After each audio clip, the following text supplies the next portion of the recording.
Subscribe कीजिए daily trending news channel को और बेल आइकन को दबाइए लेटेस्ट न्यूज सबसे पहले पाने के लिए।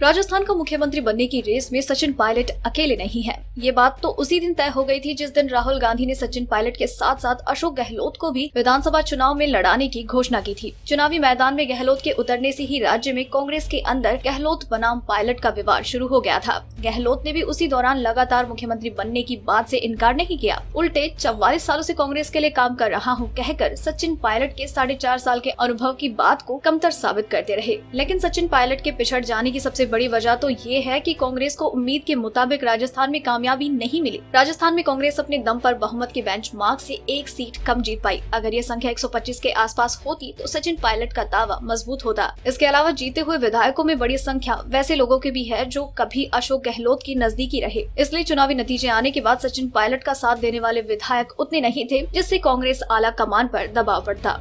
कहाँ चूके पायलट। अशोक गहलोत पहले भी 2 बार राजस्थान के मुख्यमंत्री रह चुके हैं और 3 बार प्रदेश कांग्रेस अध्यक्ष की भूमिका निभा चुके हैं। ऐसे में उनके समर्थकों की संख्या ज्यादा होना स्वाभाविक ही है। दरअसल मौजूदा राजस्थान कांग्रेस में आज जो गहलोत की क्षमता दिख रही है वो 1985 से लेकर 1999 के बीच 3 अलग कार्यकाल को मिलाकर 9 साल तक प्रदेश अध्यक्ष रहने के चलते भी है। इस दौरान राज्य में अलग अलग जातियों से लेकर अलग अलग सामाजिक वर्गों के लिए अशोक गहलोत ने कांग्रेस के प्रकोष्ठ बनाए हुए थे। उनमें से रखे गए लोग उनके ही हैंडपिक लोग थे। यही वजह है कि आज राजस्थान कांग्रेस का जो ढांचा दिखाई दे रहा है उसकी बुनियाद में गहलोत के ही लोग हैं। सचिन पायलट ने उन्हीं लोगों को फिर से खड़ा किया। उन्होंने अपने लोगों को जरूर जोड़ा, लेकिन पूरे राज्य के संगठन में ऐसा कर पाना 4.5 साल में नामुमकिन था।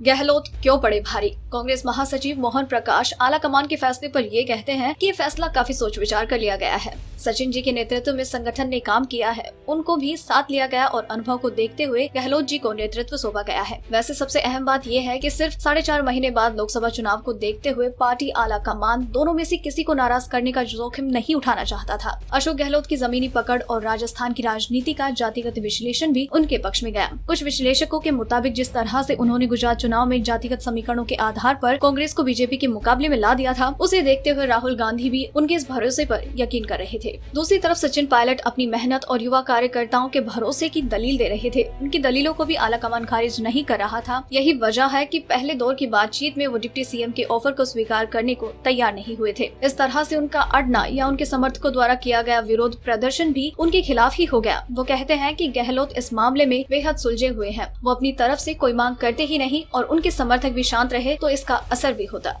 अगर आपको हमारी ये स्टोरी पसंद आई तो इसे लाइक करें और अपने व्यूज हमें कमेंट करके जरूर बताएं। डेली ट्रेंडिंग न्यूज की रिपोर्ट सब्सक्राइब करें हमारा चैनल ऐसी ही लेटेस्ट और इंटरेस्टिंग न्यूज के लिए।